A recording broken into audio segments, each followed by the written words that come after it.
All right, we're going live. Um, let's see what we've got here. I'm Dave Casler, amateur radio call sign KE0OG, here with our Thursday evening live stream for the 3rd of August, 2023. Time is flying, so that must mean we're having fun, and I guess we are. We're dealing with the best hobby in the world, so we should be enjoying it. Quite a few people have checked in already. The major thing, don't let me forget, is we've got to give away the giveaway. And the giveaway is the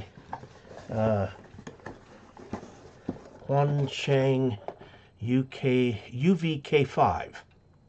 Okay, it's a handheld dual band, and it also receives on the aviation band receiver and an FM receiver and so on. So it's quite a nice little radio. I won't say that it's any better than the other Chinese radios in terms of its output harmonics. Boy, I tested one today, or yesterday, I can't remember. But all kinds of stuff in about this one. This one right here, it's the TalkPod. It's sold as a ham radio, but it's actually a GMRS radio that they've kind of, changed the firmware in it a little bit. The thing is, the radio actually was built to be a GMRS radio, which means that on 70 centimeters, its output parameters are pretty good, but on 2 meters, they're horrible. But anyway, in fact, I would not recommend getting one because I found out that 50% of the power of the radio goes out on 2 meters on the fundamental, and the other 50% goes out about 300 megahertz on the second harmonic. So you're splitting your power between those two signals. It's just absolutely wild. Anyway, I don't have terribly many entries for the for whatever. Let's see, it's the Quancheng this month. We will do another giveaway every month, as we have for quite a while. If the number of entries dwindle, that just means that your chances of winning go up. So let's see what we've got here. Bill Myers, KE0OG. David Alogis from Bruce, Wisconsin, where it's currently 765 degrees. Woo! With 74% humidity. That sounds like a temperature on Venus. Let's see, 74, 34 here. Optical Man Jeff, hello Dave and all Augies from KE0KRO in Sioux Falls, South Dakota, where it's 89 and mostly cloudy, warm there. Optical Man Jeff also asked if I worked on any project at IBM on quantum communications. A little before my time. The IBM research people are primarily focused on computing type problems, so they're big into quantum computing now. But quantum communications, I haven't seen anything from IBM on that. Bill Myers, 75 degrees. Okay, got that. Yeah, that's a big difference. That's a nice, comfortable weather there. As long as you got a fan on, keep the air moving. Just read a paper on it, and they said IBM was working on this back in the 70s.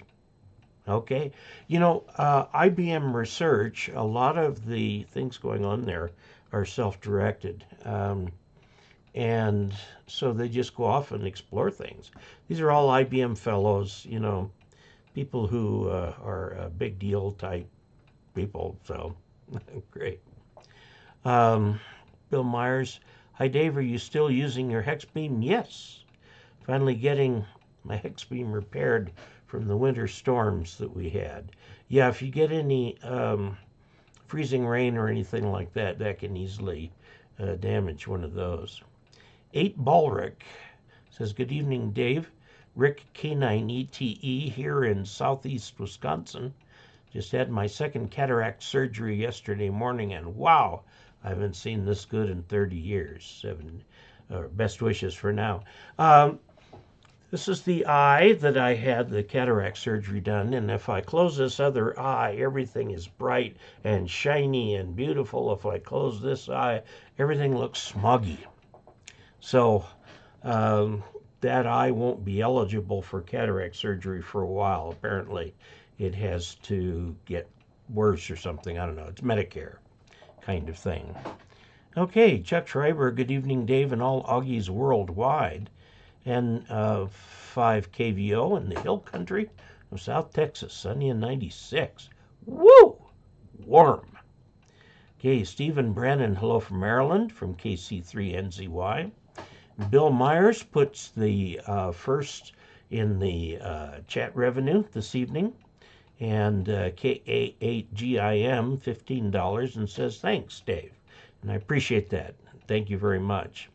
I use the money from the channel funds to get things that I can review and that sort of thing. So, Keith Jenkins, K9JKJ, evening from Indianapolis. Leo Gustafson, howdy Dave and all Augies, KK7CLY from Albany, Oregon. And let's see, Lefty says good evening from Davenport.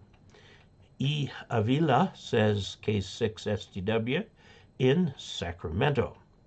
Leo Gustafson got the 1/2 inch and 3/4 inch Schedule 40 around my outside ground and feed line this week. It should help protect the feed line from animals. Bill Myers, KA8GIM, tells Chuck that he spent a week in Kerrville, Texas in 2015 for a motorcycle rally. Beautiful country. Had a blast. Donnie King says hello from Nashville, Tennessee, KK4EKK. Leo Gustafson, not to mention correcting the position of the distributor on the 360 in my Jeep CJ. I got to tell you a story about a Jeep CJ 2A. The first civilian model Jeep after World War II. It's the vehicle I learned to drive in. It's also a vehicle I managed to let run out of oil, and thus it required significant engine work. And my dad's response at the time to my friend and I was, you broke it, you fix it. And he said he'd pay for the parts, but otherwise it was up to us to get that thing fixed. Well, as it turned out, that was great, because that is how I learned how internal combustion engines work. I had no idea. They were just a motor, you know. But we took this thing apart. We had no idea what we were doing. Anyway, we put it all back together. We were a little hasty taking things apart. And we took the timing wheel off, which was sort of a fiber kind of thing. There was no spline, no marks, no nothing on this fiber wheel. So we just put it on. Of course, it didn't work.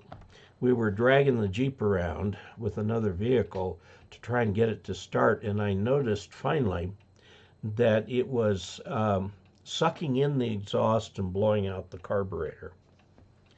And so I took that timing wheel off and went, which way? Put it on that way, and the Jeep started right up. So that's what happens when you take things apart too quickly. Things go wrong.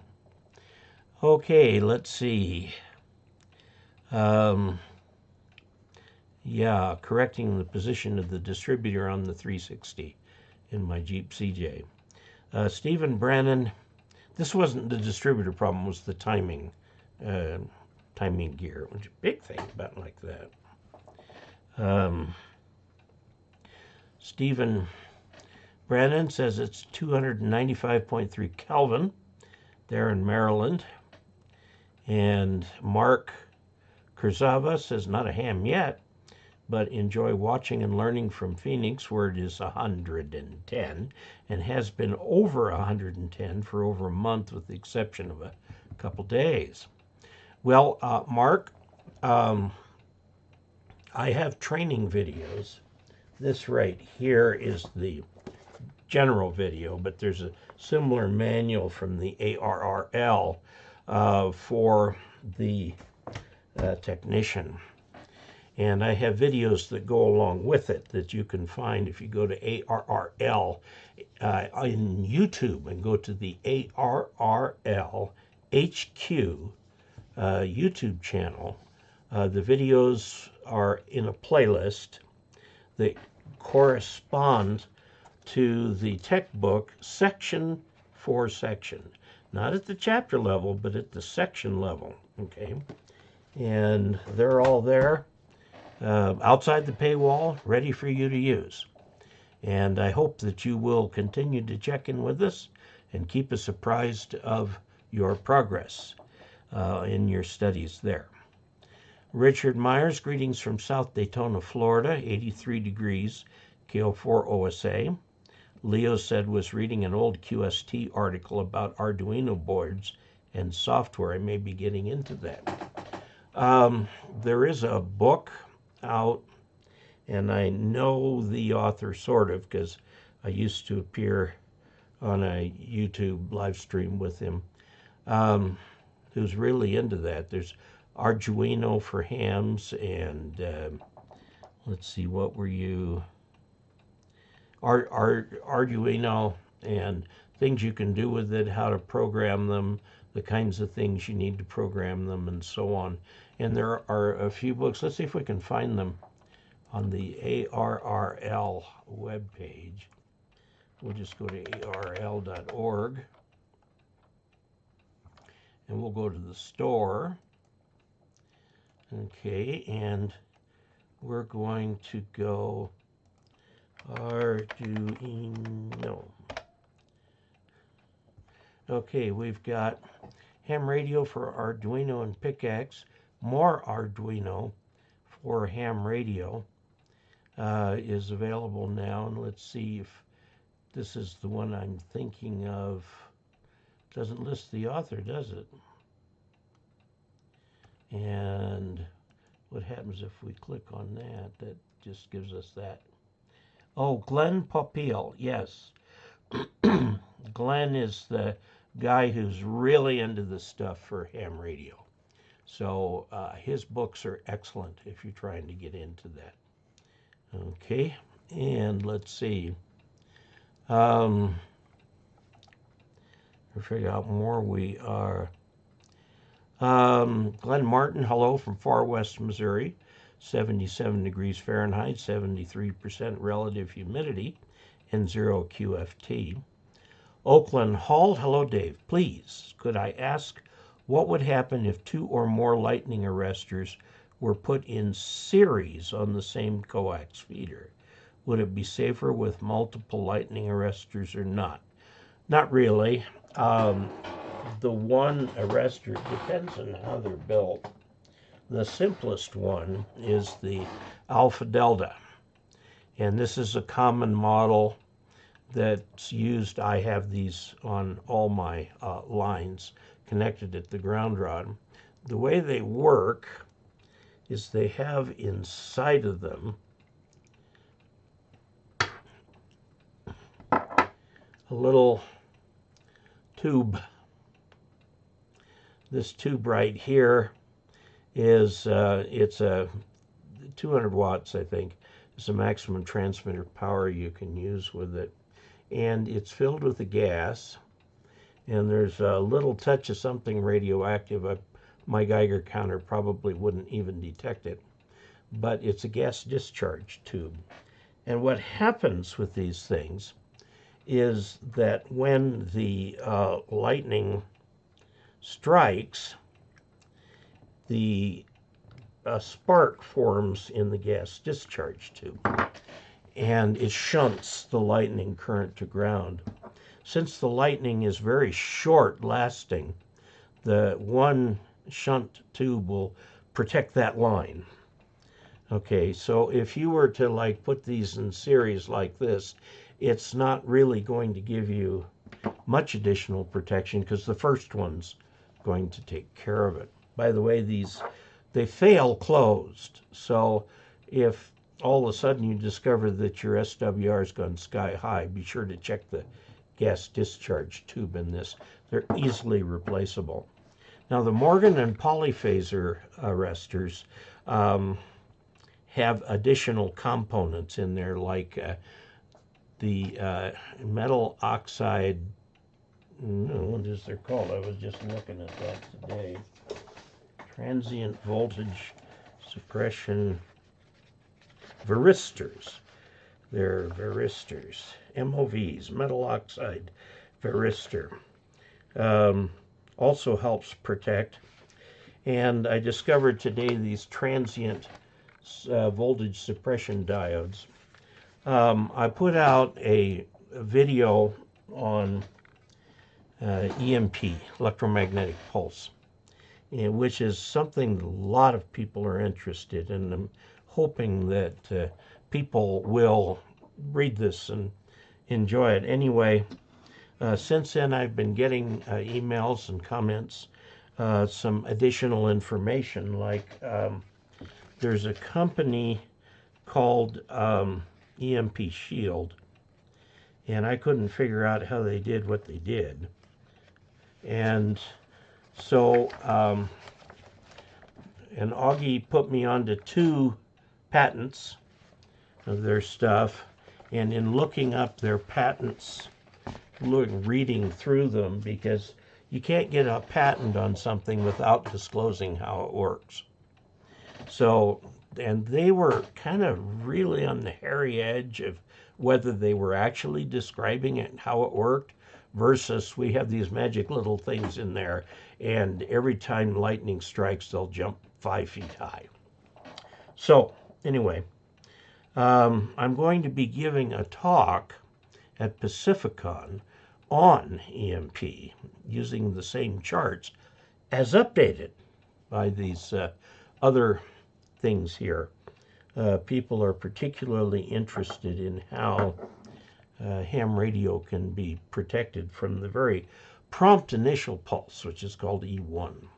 As it turns out, there are multiple ways to do that. Okay, so let's see. So Oakland, I hope that helped. Chris G7VEO, good evening, Dave, from England, and good evening to you, sir. Leo Gustafson, that Schedule 40 also protects from my husky weed eater. Yes. Yeah. Oh, that reminds me of a story. This guy I know, he's at our church. He's a retired full colonel in the Air Force. He was talking about how in the Air Force, when he was young married, his wife was so proud that she'd done all this yard work with this new weed eater thing that she had. And she had gone around all the trees and made sure that there was no grass there. And in the process of doing that, she ringed all the trees. She cut out in the tree a circle around it, which of course cut through the sap layer, and which of course is how you kill a tree. And so all their trees died. They had to put new trees in. So it's part of learning. I guess everybody has to do that once. So let's see.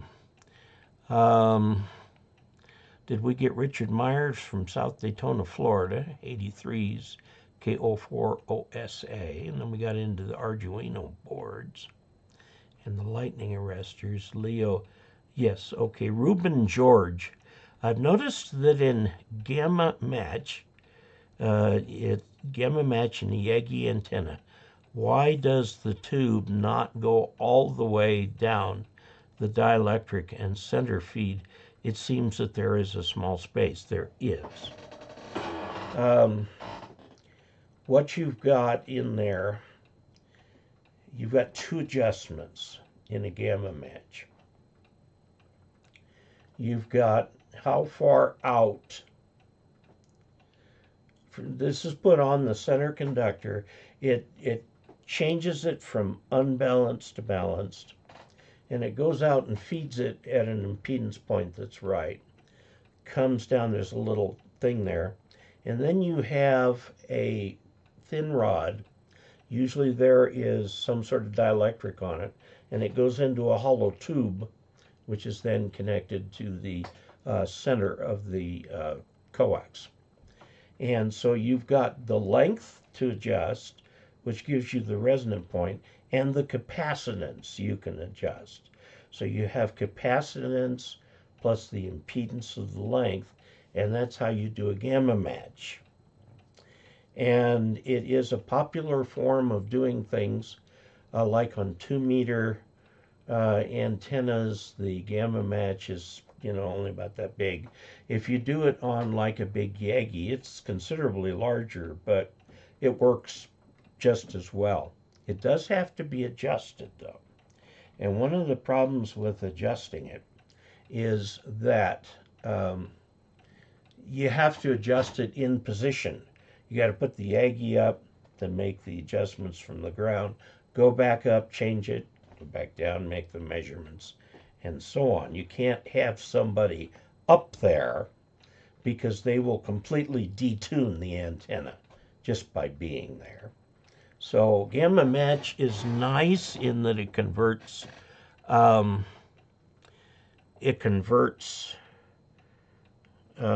unbalanced coax to a balanced line. Also, you can ground the boom to the mast and the tower. And by doing that, everything's at ground potential, and your coax goes up there. It's at ground potential, but it goes out to a 50 ohm point on the line, and they work really well. So let's see here. Phil KE0OG, hello Dave and all Augies. Says Augie's from Kalamazoo, Michigan.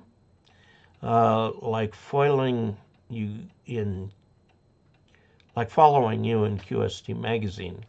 Yeah, I think I've written through October.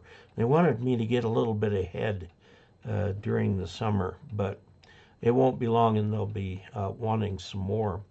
What I do is I go through old questions and stuff like that, or any new questions that come in, and see if we can make a good article out of it. I do edit all the questions, so what I usually do is edit for brevity. The guy might have, whoever writes might have a paragraph about the situation, then comes to the question, and maybe a few other particulars. What I'll do is just summarize that into kind of a more general case. This last issue of QST, oh no, it isn't out yet. It isn't out yet. It's the October issue. They wanted something real quick, and I didn't know how much to give them, so I wrote them 5 articles, 4 of which had little drawings with them. And those 4 are the ones they used. And I've got to say this about the graphics people at QST. They are fabulous. And they took my hand scratching and made some absolutely beautiful artwork in there. I was very pleased. Okay. Bill Myers, Mark Kurzava, please keep up the studying. Amateur radio is the best hobby that you can enjoy. Mark says, awesome, thank you. Bill Myers says, please hit the thumbs up button, thank you. Leo says, speaking of lightning arrestor stuff, one of the Arduino kits mentioned in that QST article was a building of a module that would not only give a warning of distance and number of strikes, but would also disconnect one's antenna. Yeah, you can do that. You need electrically controlled relays to disconnect the antenna. A lightning bolt is an absolutely magnificent antenna, and it makes for a very sharp pulse, which means it covers very broad frequencies, okay? Very broad frequencies. And so all you need is a little radio in there with the little antenna listening for static. If you get a real strong pulse of static, that means there's lightning nearby. And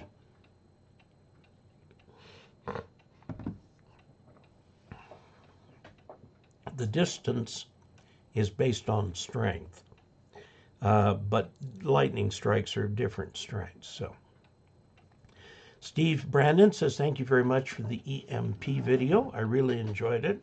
Do please share the love on that one and spread that one around. I'd like to get as much feedback as I can prior to Pacificon.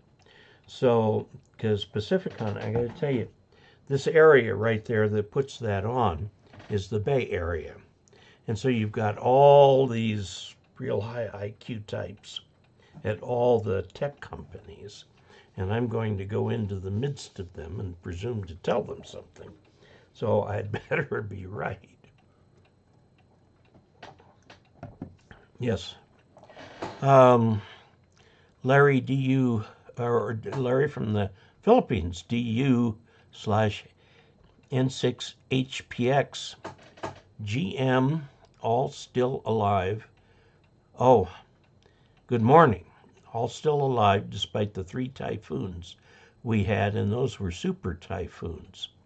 I usually disconnect my coax and stick it outside the window.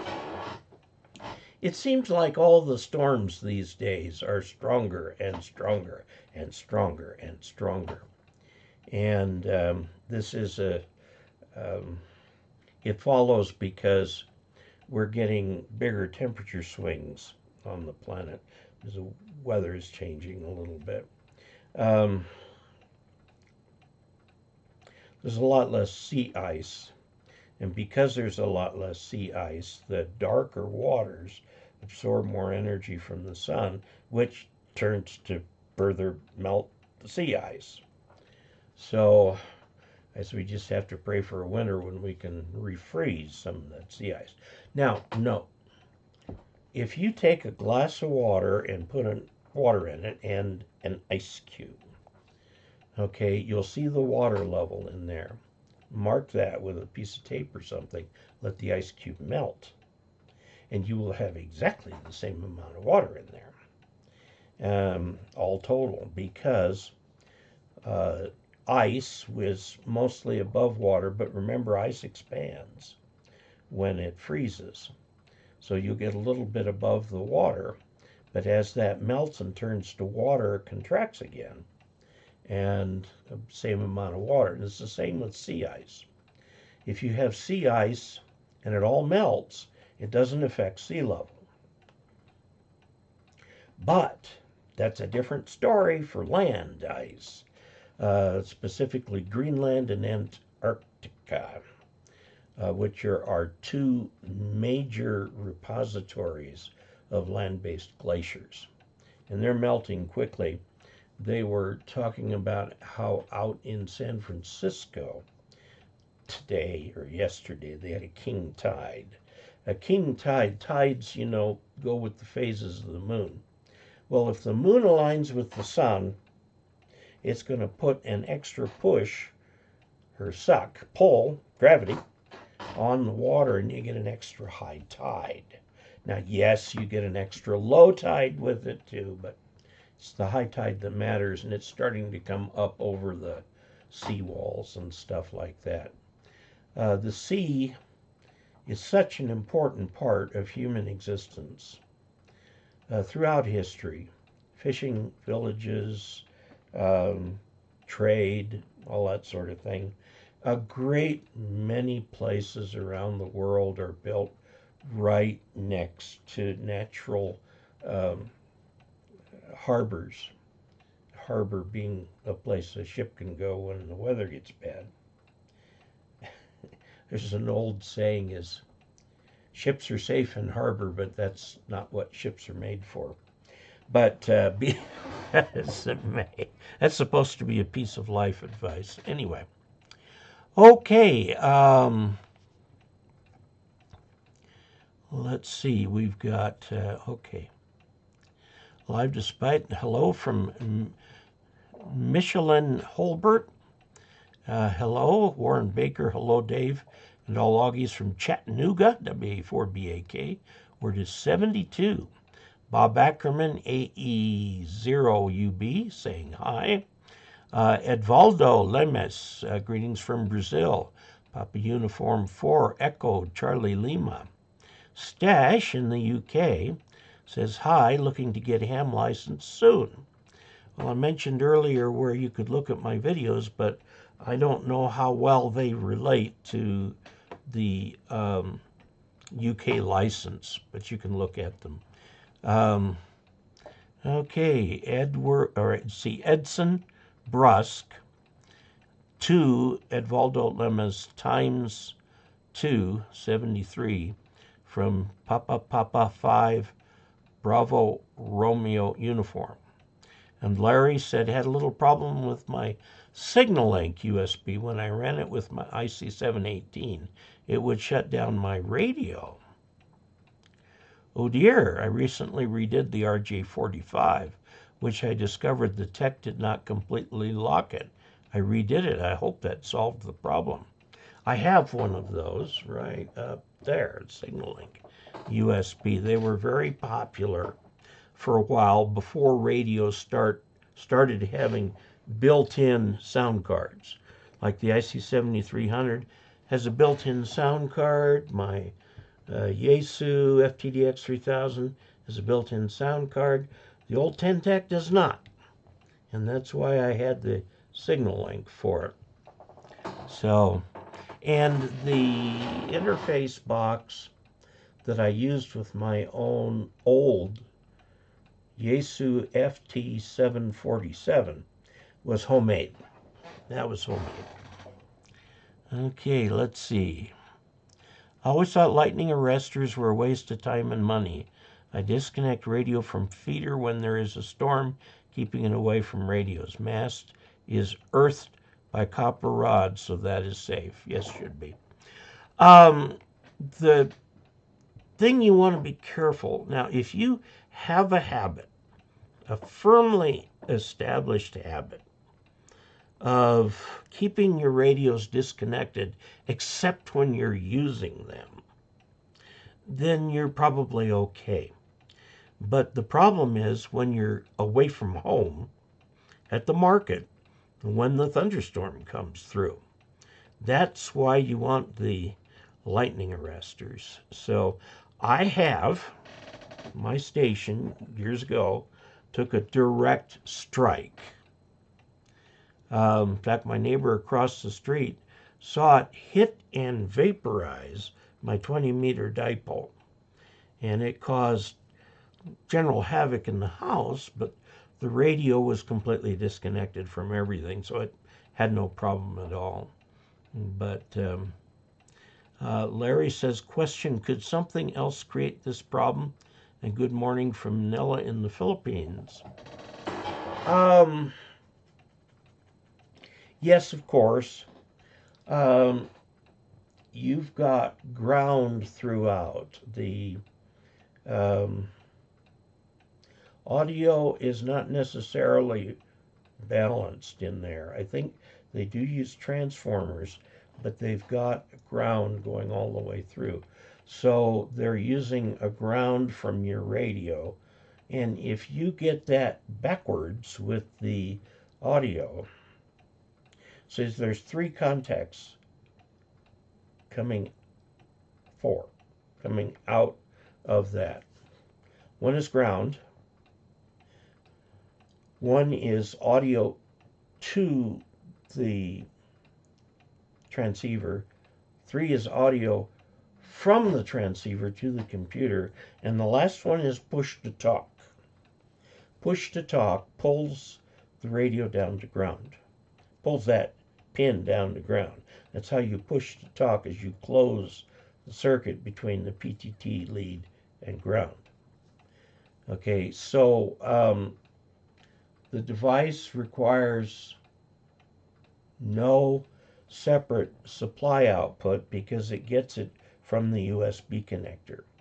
Now, if somehow there's a disconnect between the ground and the computer and the ground and the radio or something like that, that can cause an issue.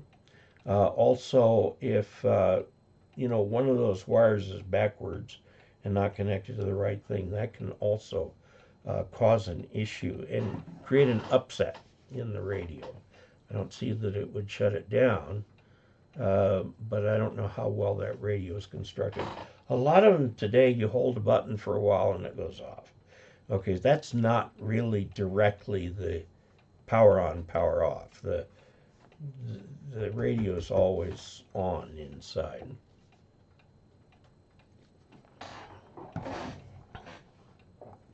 To a small degree. Okay. I hope that getting that RJ45 in there, which is, you've got that standard connection. Now, Signalink sells, for not very much money, the cable that goes between the Signalink and your radio. Any radio. They've got the cable for it. In addition to that, you have to set the jumpers inside. Now, some people have come up with little boards. It's like a 10-pin jumper. And they've come up with little boards you can just push down over that to make it work for your radio. Unfortunately, they'll go backwards. That's the way ICs are. But if you're careful, you can do that. I have on my Signalink USB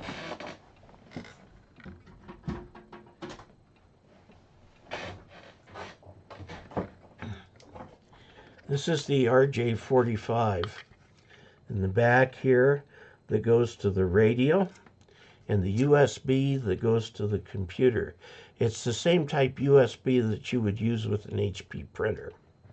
So you plug this in, and this end of it, right here, goes to the Jupiter radio. Now, inside, you have to take this apart, and inside are a bunch of jumpers. I have taped the hex key to the bottom of this because it looks like any other hex key. And if I were to lose that hex key, I'd have to really work to find exactly the one that takes care of these nuts on both the front and the back. They're all hex keyed, and there is the tool, so I will not lose it. Okay, so you can get the cable directly from them or from wherever your favorite mail order place is, and then that way it looks nice and neat just hooked into there. But you do have to set the jumpers inside. Now, I ran into a problem with my Ten-Tec.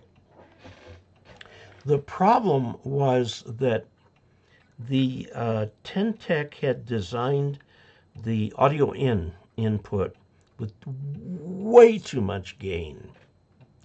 And so I had to cut the gain on this thing down to where there was barely any signal whispering along that line.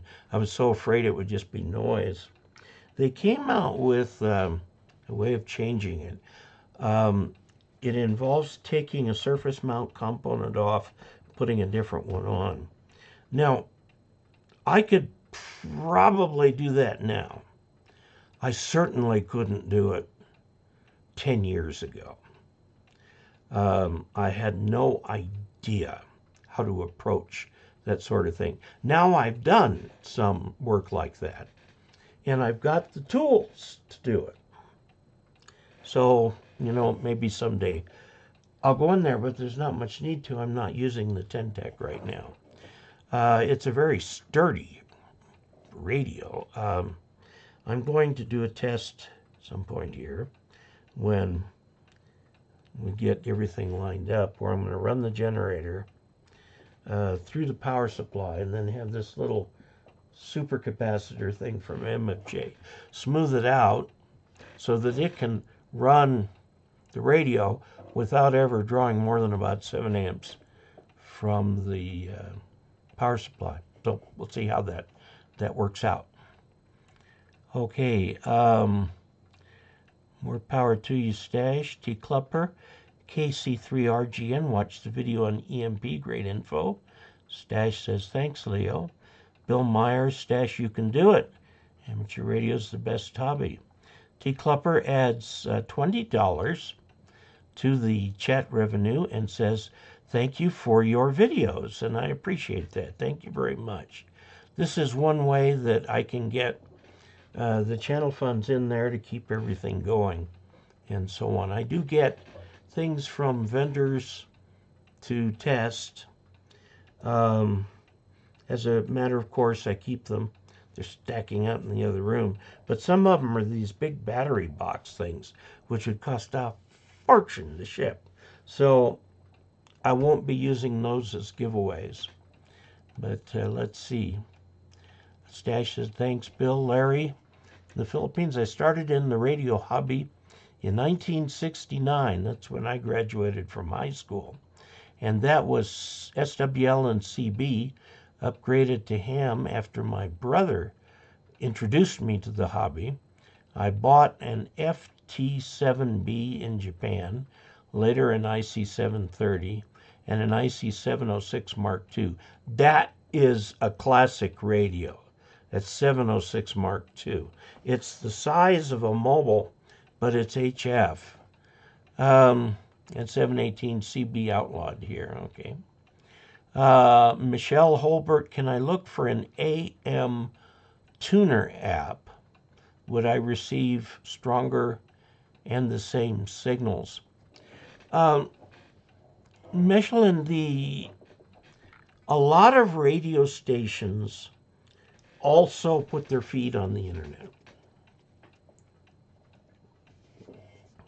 So you can go directly to the radio station and just get the feed from there. You can do that with overseas broadcasters too, like BBC or Deutsche Welle or Radio Japan or whatever, NHK. And learn about what they've got to say there. It can be very, very good. So you're looking at an AM tuner app. Just go to the website of the station, and you can probably get that. And you get it very nicely, too, no static. Vaughn Zigley says, when is Pacificon and where? I'm glad you asked. The where is the San Ramon Marriott in San Ramon. Okay. That area there is heavily populated. And it is October 20, 21, and 22. That's a Friday, Saturday, Sunday. Friday, they're running an all-day antenna seminar. Saturday and Sunday, they have speakers. I'm speaking twice on Saturday. I'm going to be doing the EMP one. And my intent, if I can get it done, is to do a little of the prehistory to the Vibraplex original. I found the guy who invented it. I found 3 of the 4 patents he was awarded, one of which is Canadian. And the big problem he had was when you are done with the dits, when you push the lever over for the dits, it makes a spring wiggle, and it goes ding, dit, dit, dit, dit, dit, dit, every time it hits. Now, when you don't need them anymore, that lever needs to come to an absolute and complete halt immediately. And the original, so-called original, Vibraplex does that mechanically in what I consider to be a very ingenious way of doing things. But before that, he tried several electrical ways of doing it, so that when you hit a daw, it would bring a magnet to play, which would yank that arm over flat against a surface. Of course, that creates a bounce effect too. So he went through a lot of different types of things that they would have to do. And I'm looking forward, I'm going to have to do some more research. Edson Brusque, storms get stronger, or maybe our equipment is more sensitive. Actually, equipment today is a lot sturdier in many respects. It used to be that the transceivers, the first transistor, all transistor transceivers, you had to be really careful about going into a 50 ohm load because you could blow the output transceivers, where you never had to be that careful with a tube type rig, because the final tube was always tuned with a pi network, which basically also tuned in the antenna and the transmission line. And nobody cared much about 50 ohms, to tell you the truth, because you could tune it with that pi network. Then when you created, see, the thing is, tubes are voltage drives current, okay, and they're very high voltage, and a transistor is current drives current, and they can be much more sensitive to things going wrong. Basically, the input stage to an amplifier stage was infinite impedance. They didn't care at all about the current. In fact, they didn't want the current to flow. They just wanted the voltage to fluctuate. That would create a current fluctuation in the output, which was then pulled off by a resistor, which would create a voltage for the next stage. Now, as it turns out, to get significant power amplification, you need to drive the grid positive to suck those electrons away from the cathode and send them to the plate. And so they would have a tube prior to that called a driver, which would do that. It was very interesting how they put them together. I have an old Yaesu FT101B, FT101 Bravo, right there. And it works. I broke it one time, but I fixed it. Anyway, it has 3 tubes, the driver and the 2 finals, which I think are actually in parallel. And have to look at that. I don't think it's a Class B. Anyway,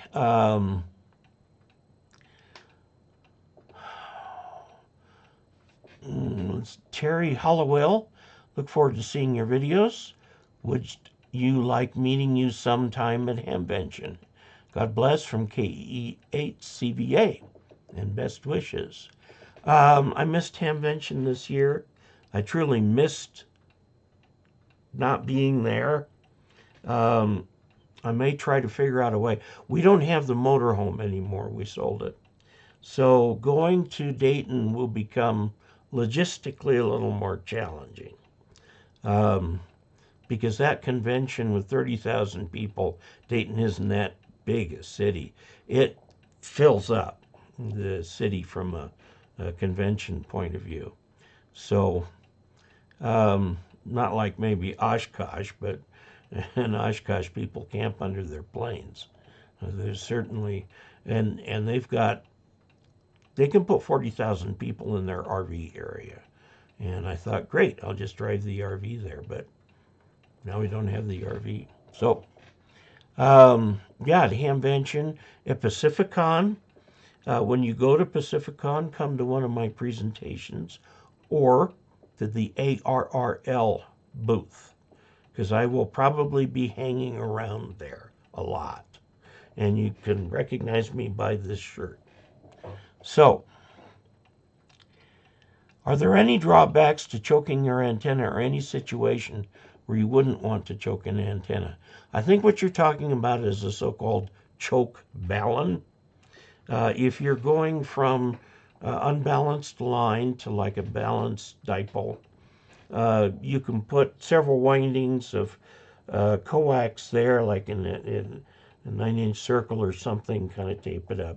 And that acts as a choke balun. What it does is anything on the outside of the cable coming back from the antenna hits that inductance and sees a very high impedance. And so you don't get that coming down the cable and back into the shack. That works where you need to do that.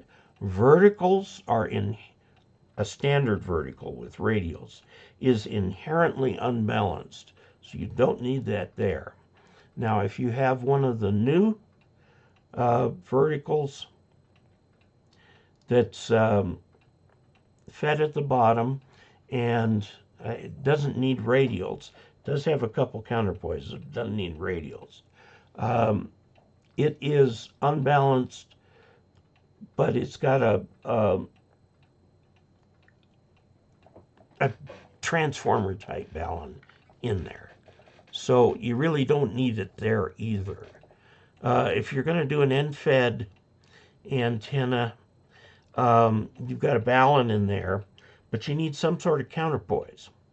Now, if you've got cable that goes from that balun, the 49-to-1 balun, it's actually an un-un. It's going from unbalanced to unbalanced. But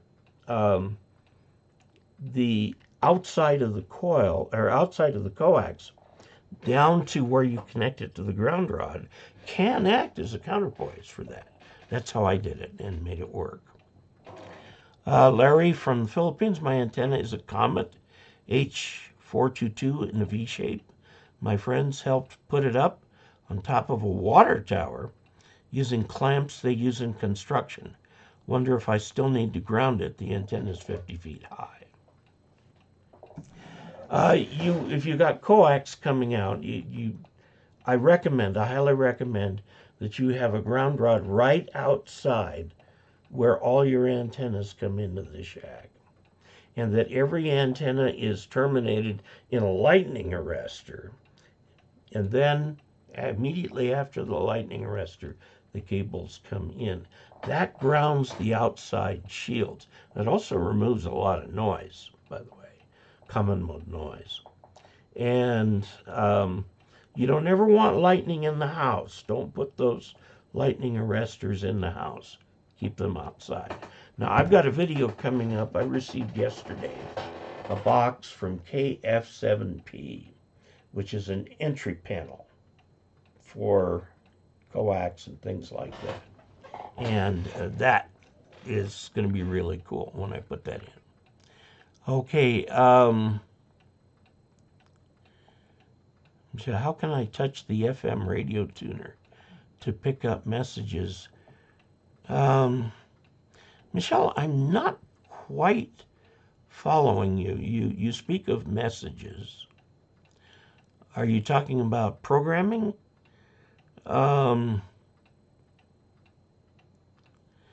Normally in an AM/FM radio, all the adjustments are done at the factory and you don't mess with anything. So try rephrasing that using different words or something and see if I can figure out what you're talking about. Bob Kopf, good evening, Dave. Are there any drawbacks? Oh, we talked about the choking, and that Larry says the tower is welded and stuck in concrete. It's grounded. Okay.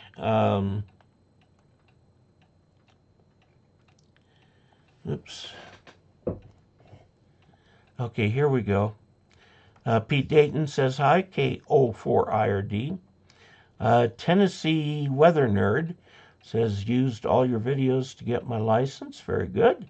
I'm glad that worked for you. Ryan Haynes, KO4WSW. Hello from South Carolina. Hello. Larry has also been busy with some books by Joe Carr. Michelin Holbert, I actually only was able to record a few messages and I hear something but haven't been able to duplicate the results. Are you talking about being on the air and you heard somebody talking? Or are you doing some data type things? Roger Crum, hi Dave, love your videos.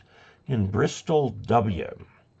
Jason DiCarlo, any harm in running coax like LMR 600? Boy, you're rich. And a ground wire THHN2AWG from the antenna down to the ground rod through steel conduit. Will the conduit cause impedance to static discharge via the ground wire? I doubt it. Steel conduit, the paint will come off of it and it'll be grounded and it'll rust too. You want to make sure that that is really, really well painted, or it will rust. If you bring the LMR, I think it's probably direct bury coax, but you can put it in the conduit if you want. If you've got like animals, gophers, or whatever that like to chew on it. Will the conduit cause impedance to static discharge via the ground wire? No, that's up to a lightning arrestor. What's in the coax at that case stays in the coax. It's very expensive coax too, takes special connectors. And the ground wire to AWG, I'd get stranded if I could. You can run those two, the LMR 600 and the ground wire, in the same trench and forget the steel conduit. Again, unless you've got critters. But understand that that steel conduit will degrade with time unless you use what's called cathodic protection. I'll let you look that up because it's a little hard to explain quickly. But the other possibility is copper conduit, which you can direct bury and will work well. Lanu Macumbi, is it actually a good idea to put your antenna cable ends in gallon glass jugs when a storm is approaching with lightning? Thanks. I've never heard of that before. That's interesting. The reason for that is there is arcing across the contacts. Then in the glass jug, they can't hurt anything. What I would suggest is that you get switches for your coax switches. I use the Delta 4 from Alpha Delta. There's also Delta 2. And you can ground your wires together with that switch. Also, if you have a lightning arrestor, like the one I show right here, this lightning arrestor, out at the ground rod, that will take care of the arcing. So you won't have to worry about it in the shack. So I'd rather than get gallon jugs, get these and get them installed with the, these are less than $100 each, and it's good protection. You can get, there's 3 brands I recommend. One is Alpha Delta, which is the ones I have. The other is Morgan, and the other is Polyphaser. Okay, so, all right. James DiCarlo says, thanks, W3IG. Larry, one of the local hams suggested clamp the RJ45 to make sure, and it started working okay, but at times it comes back. My ex-girlfriend's dad, who's a silent key, had a brother who was going to go on the air after it got hit. Oh dear. Okay, yeah, the RJ45 should hold itself in. Okay, it's got a click thingy on it. If you've got one with the little click thingy broken off, get yourself another cable. Oh, I got hit by lightning. Jason 2, number 2 AWG. That happens to be what I use to connect my station ground to the central ground rod outside. That's kind of overkill. Number 6 AWG, I'd suggest stranded, is what's required.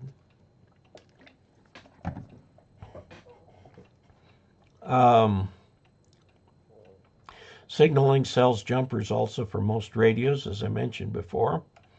Okay, Jason, I thought it may be a standard.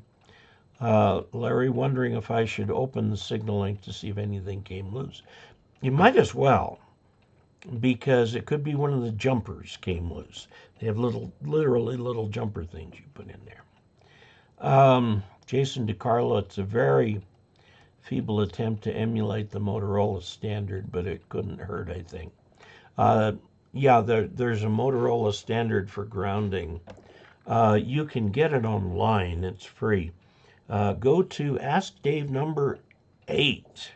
One of my very first Ask Dave videos was about station grounding. And that will mention both the National Electric Code and the Motorola standard. Okay, whoops. Lost it there. Ben Manley says, I have an LED shop light in my shack. It has a pull switch to turn for on-off. When it is off, if you have all the lights out and it is dark, you can see the LEDs are still on but really dim. They're not on. What they have in there is what's called a long persistence phosphor. LED lights are whatever color they are, and then they put a phosphor around it so that that phosphor absorbs the light from the LED and then glows, the phosphor glows white. Now if you turn it off, the white phosphor takes a while to stop glowing because, like I said, it's a long persistence phosphor. And that's what you're seeing in that case. I see that too in the lamp I have at my bedside. Sosa S, I love you, Papa Casler. Well, thank you. N0VTY. The diodes are dimly lit because the caps in the voltage circle still hold some power. Actually, they are current driven. LEDs are current driven. There's a way of hooking up a regulator so that it will put out a certain amount of current regardless of how many diodes, I mean to a point, that you've got on the line. And each one has a certain voltage drop, but you feed it with a current driver. So it doesn't matter what the voltage drop is, it's going to push a certain amount of current out through that. So, that is a problem with some of the low-cost LED light kits. I don't know. I have problems on, I can see that on all my LEDs. And it's a feature, not a bug. Okay. Yes, several things in the LED circuit path can hold energy so you get ghost current till it all discharges. True. The 706 display is lighting but not displaying, and have been told a ham in Texas can help the radio is good, but one screw on the back is spinning and not retracting, trying to pull it. Oh, ouch, that's not fun. You almost have to get a screwdriver or a miniature fork behind it so that as you're turning it, you're actually pulling it out. Ralph Leland, hi Dave and everyone, K4TA and Fork Union, which I think is Virginia. Glenn Martin, thanks for the EMP video. Larry in the Philippines, here we had the 3 typhoons and 2 went to super typhoons. Scary part for me is attempting to disconnect the antenna at the time Thor is here. I've been thinking of using an old coax and toss it about 10 feet. Or out the window. Yeah. Glenn Martin, one of our nukes brought down the Pacific RF net. Source, multiple federal, civilian, and military personnel. When I lived in the D.C. area during the early 60s, they were doing nuclear tests up through the Cuban Missile Crisis. One of the problems is that when you explode a bomb at that high elevation, you grossly overexcite the ionosphere, and the bomb creates a radiation belt that goes all the way around the Earth. And That will play havoc with HF radio communications, yes. My grandson is still curious about CW. I saw an HRCC program on learning it, ham radio crash course. Maybe he will try it. There's a club in Long Island, I think it's called the Long Island CW Club, that will pair you up with one-on-one mentoring over the internet, of course, to learn CW if you want. And they have excellent success rates. Robert Edgeworth sends $10. Always comforting to hear your pearls of wisdom. Bobby from KM6 PAX in Occidental/Sonoma County in California. That's a beautiful area out there. Thank you very much, Robert. Sean, KM6 NFO, also adds $10 to the chat revenue. Says, I love the FT101B. Sounds great on AM. Thanks, Dave. 73 to all Augies, or best wishes to all Augies. Yes. Thank you very much, Sean. I appreciate that. That radio up there has all analog circuitry all the way through. Yes, it's transistor, but back then they still did transistor circuitry, a lot like they did tube circuitry. And there weren't 15,000 transistors in the circuit. There were 5 or 6. And the sound of that, you connect the coax to it and put it on 40 meters, and there's just a sound. And that, in my mind, is the definition of HF radio. And now these things that are full of ICs, bless them, they do great work and all that. They're wonderful radios, but they don't sound the same. It's just amazing. 3 Henry 21 says Pacificon is October 20 to 22nd. It is indeed. Larry, wonder if she's talking about WinLink. Okay, WinLink. That would be something. I need to do a video on WinLink. And before I do that, I need to get myself on WinLink, both VHF and HF, and learn more about WinLink. Now, there was a piece of software they used called WinMore, but WinMore is no more. They use another piece of software called Vera, and I've got to find out all about that. Pacificon's October 20. They're talking about, okay, Bill Myers, hey, Dave, don't forget the giveaway. Okay, heaven forbid I would forget the giveaway. Okay, we are giving away. I will pay the postage. Doesn't cost you a thing. The only thing it cost you was the stamp on the envelope.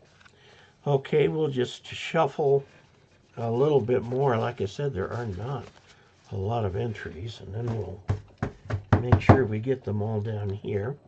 And I will do them the standard way. I'm going to put my finger in the middle, put these down, take the card that was on the bottom.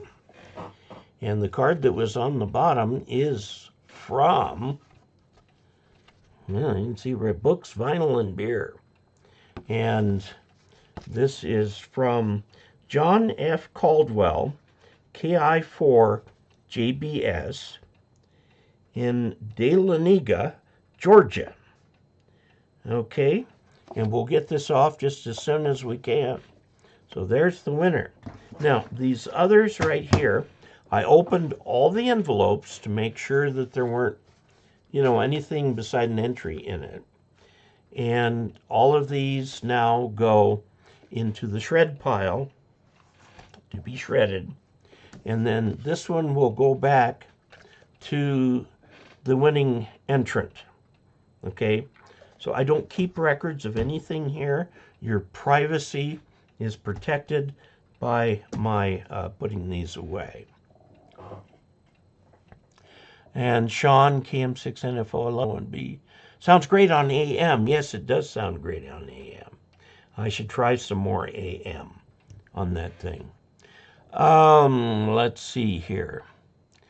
Hello from St. Cloud, Minnesota. getting to know my new used MFJ 464.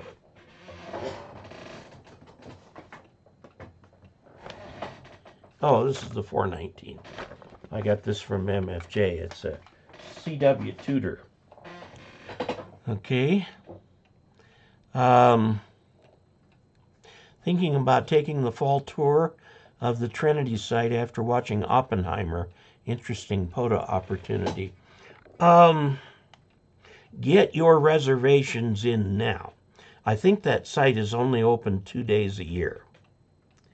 And because of the Oppenheimer movie, there's going to be a huge amount of interest in that site.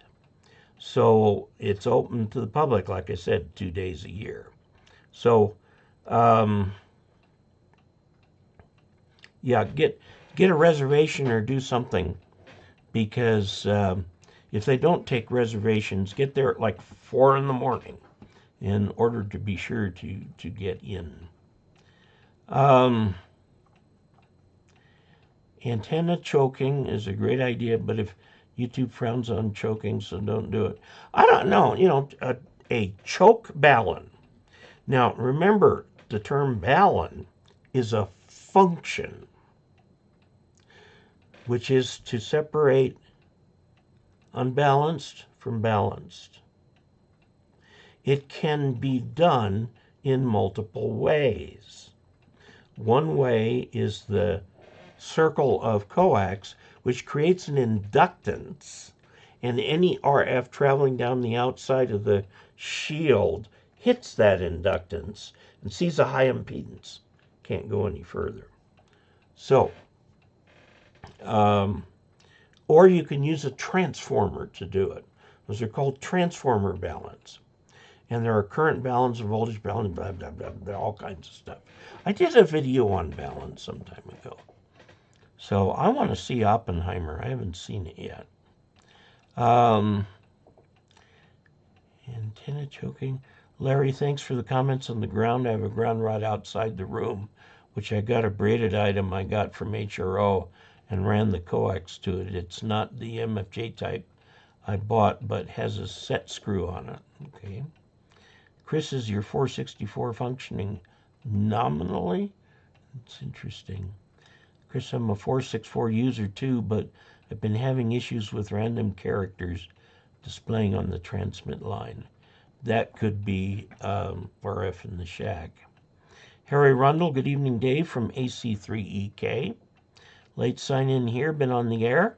Good place to be.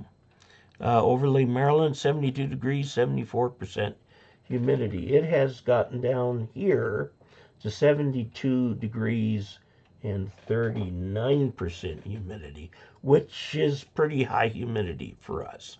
We go through this few days in August where we get high humidity. Most of the time it's really low.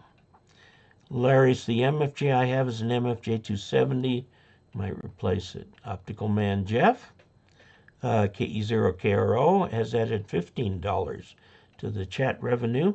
Says, thanks, Dave, for your time doing these live streams. Much appreciated. And your financial support of this channel is also much appreciated.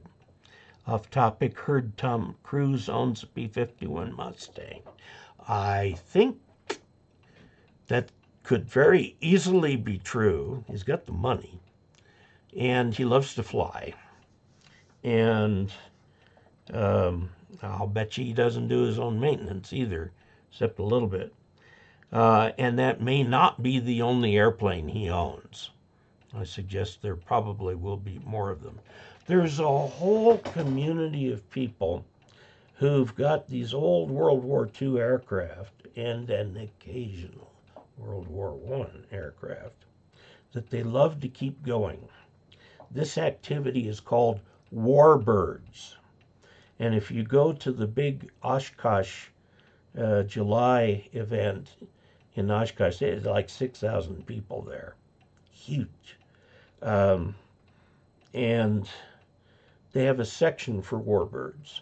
They've got other sections too for vintage aircraft, what do they call ultralights, They've got standard aircraft. They all group by type and so on. So there's quite a bit going on there.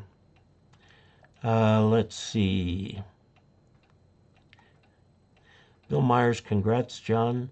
Leo, with regard to sounds on analog wired radios, I liken it to the esoteric warmth of vinyl records versus digital. There you go. You know, there's a reason for that. People of a certain age, like probably most of us here, grew up with AM radios, big console AM radios, and with vinyl records on record players. The amplifiers in these things, the final amplifier before the speaker, were frankly not really good amplifiers. Remember back then, saying that your total harmonic distortion was under 10% was considered good. Nowadays, an amplifier will brag about having a total harmonic distortion of basically 0. And to the ears of the people who are used to hearing the distorted audio from our youth, we've grown up thinking that's what it should sound like, because that it's crossover distortion. When you use a Class B amplifier in there, you get a little crossover distortion right where one tube starts to conduct as the other tube stops. And it creates some harmonic distortion. By today's standards, a significant amount of it. And to us, it sounds warm and wonderful. And so I love that about the HF radios. Those were the HF radios I grew up with, okay? Had that sound to them that I just really like. Now, there are a lot of people who are still into that sound. There's 2 ways you can create it. One is to get tube equipment. Are tubes still made? You bet they are. Absolutely. Not so much in the U.S., but we're starting to get some boutique tube building in the U.S. Or you can program a filter into whatever you want here to create that same distortion and make it sound warm and wonderful. You can do it either way. Most people go the tube route because that is, seems authentic, more authentic than trying to create distortion out of an amplifier that's been very, very, very carefully engineered not to have distortion. So, and part of this, how stereo records work. You've got a V-shaped track, and this track moves out like this for the one side, and this track moves out like that for the other side. And so the stylus knows whether it's going this way or that way, and it creates the sounds for both channels. An entirely analog process. Now, what that does not properly take into account is that when you put a stylus on it, no matter how light, it's got a little inertia. So you've got these two pushing this way and this way. Well, sometimes they're both going to go down. Sometimes they're both going to go up. And so you get some vertical motion in that too, which can cause a little bit of distortion. I can remember as a youth how the various, you bought components. You bought your tuner, you bought for radio, you bought your record player, just the record player itself, without any amplifier. Might have had a preamp in it. Then you bought an amplifier, and then you bought your speakers. Separates, everything was separate. and there was some very, very good equipment, some equipment that was not so good. So anyway, my wife, we got rid of all her analog equipment many years ago, quarter century ago, and she has repurchased or purchased a new record platter thingy, whatever you call it. It doesn't have the amplifier in it. That has to go into the separate amplifier. And so she'll listen to these vinyl records out in her art studio. Vinyl has made a comeback. Most rock, rap, whatever, artists who release albums on CD, nobody buys CDs anymore because they just get it straight off iTunes, will release vinyl. You can get the vinyl, the big LPs, the vinyl. Amazing. Okay, gorgeous sounds. Yes, the esoteric warmth. He does. He's the one in the movie. At the end of the movie, he is flying it. Yes, he can fly a lot of things. That we're talking Tom Cruise. Had a silent key, KE0OG, who had the FT101, and I nearly bought it, but another ham bought it. And also 2 Commodore 64s. I bought a National HF he had in his truck and paid $200 for it. Yeah, I paid $100 for the 101 at an estate sale. David C502, only 19. Theaters in the United States showing Oppenheimer using 70mm film. Fortunately, one of those is only 7 miles from me, but the show's sold out every night. From what I understand, it was an extremely well-made film. Now, since World War II history is one of my things, I have learned a lot about what went on at Los Alamos and so on, and learned how the bombs are made and how they actually work and so on. So when I was in the Air Force, my commander had a plutonium bullet. It had been spent. It had been used on a range.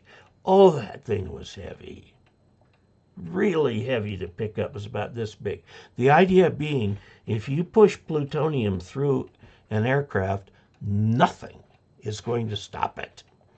So, yeah, Harry does own a P-51, and it was flown by him in the closing scenes of Top Gun. He also owns a Gulfstream. Anyone interested, we have a group here who do CW on 7102 Deley. It's around 3 p.m. here in the Philippines. It's good to hear. We even had a few trying to check into our nets on 7095 at 11 Universal Time. It's around 7 p.m. Phil, you like the sound of the old radios? I like the smell of the old tube rigs warming up. Yeah, they do have that smell. It's the dust. It's the dust getting hot. Dramini seems to enjoy me here. Chris KE0OG, Leo Gustafson, my 464 just arrived, and I am adding it to my shack with my CW keys. It's quite sensitive to your timing of your fist. I think using ARRL cold samples is a good way to validate the 464. I did a video 2 or 3 weeks ago on a CW Elmer kind of device, and so I got an email from this guy named David Duncan, who said he invented something that was in an old issue of QST, which is this one right here. It's an advanced Morse code learning system, both sending and receiving. MFJ has packaged it like this, and Richard Stubbs at MFJ just sent me this. So I'll have to compare this with the other one. The one that this other guy did, even my pretty crappy hand-sent Morse, is read perfectly by the system. It's really neat. Very nice. Let's see. Chris, do you have details about the ARRL's files on those? Larry, my dad used to work for OES and every morning would listen to KCBS radio on AM. I believe it's where I got started. He was also an electronic person during the war, and it was fun to see him take the old TVs apart. Yes, maybe a search of the ARRL site will yield results. There are 2 archives of QST, the old and the new. They went through and using older technology years ago, scanned all the old issues of QST. Now, what they did was they broke it down by article. So if you knew which QST and page or name or call sign or whatever, you can search that archive. Now, since they came out with the new digital format, that is entirely different.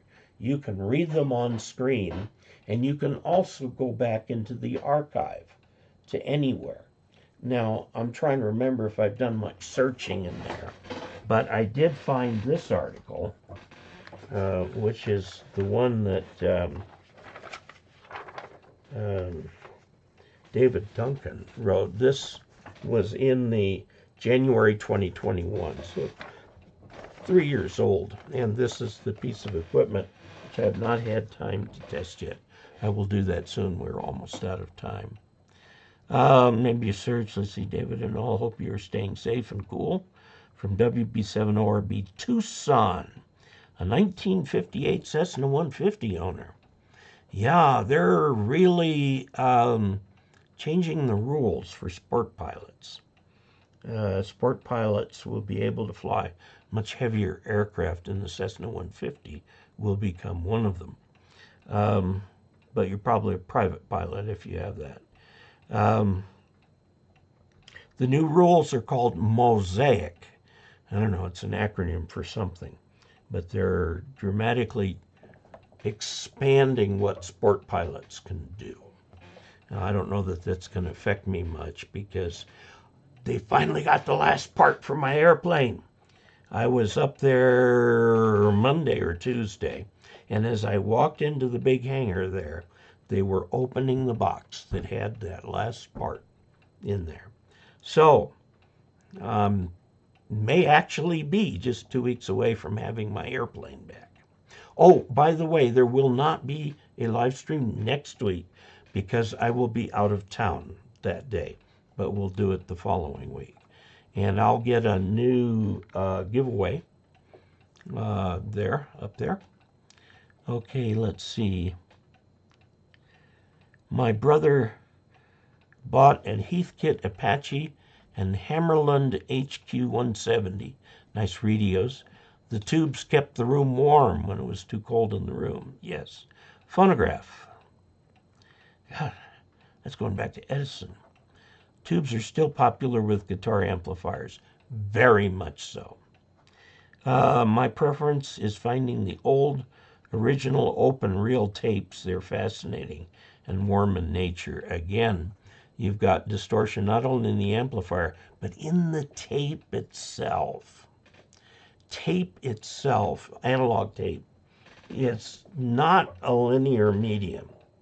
I mean, you can get it close. The reason we got tape recorders, by the way, they were invented by the Germans and used in World War II. We used wire recorders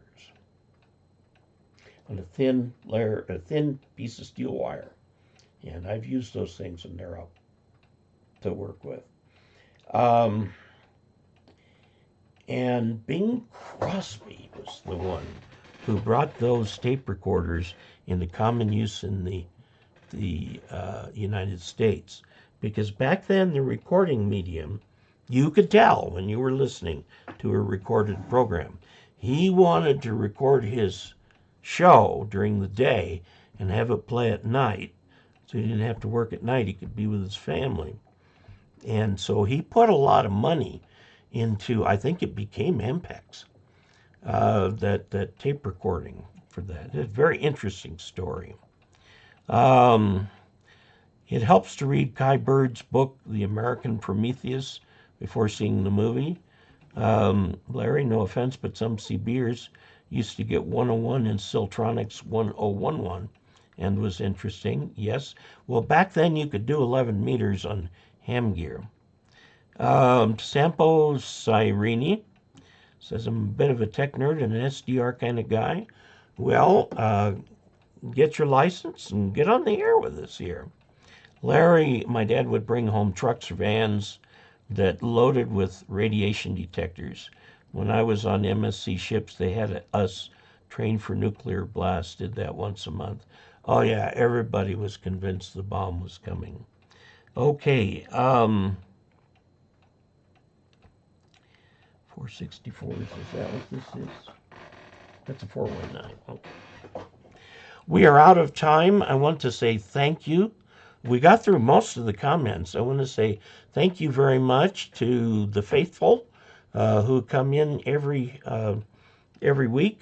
Like I said, I'll get the radio out to the winner of the drawing. Please send in more than this paltry number here. I'll try and have something really good. I think I'm going to give away an antenna tuner this time. In fact, why don't we just pick it?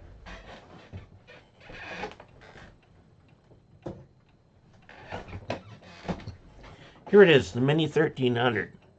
I think, yeah, I did actually buy this with channel funds, okay? So this, in a sense, belongs to all of you. So one of you will be taking this thing, or getting this thing in the mail. Send those entries to David Casler, KE0OG, P.O. Box 98, Ridgeway, Colorado, 81432. Please put the August giveaway, put your name, shipping address, call sign, and phone number in case I have to call you about shipping or something like that. So thank you all so very much. We raised $70 for chat revenue, which would pay for about half of that. And we'll make that our next giveaway. This is a really cool little device. See if I can just, there's enough in the battery to get it going. Yeah, you can see all the different things you can do with it right there. Okay, so until we next meet, 73.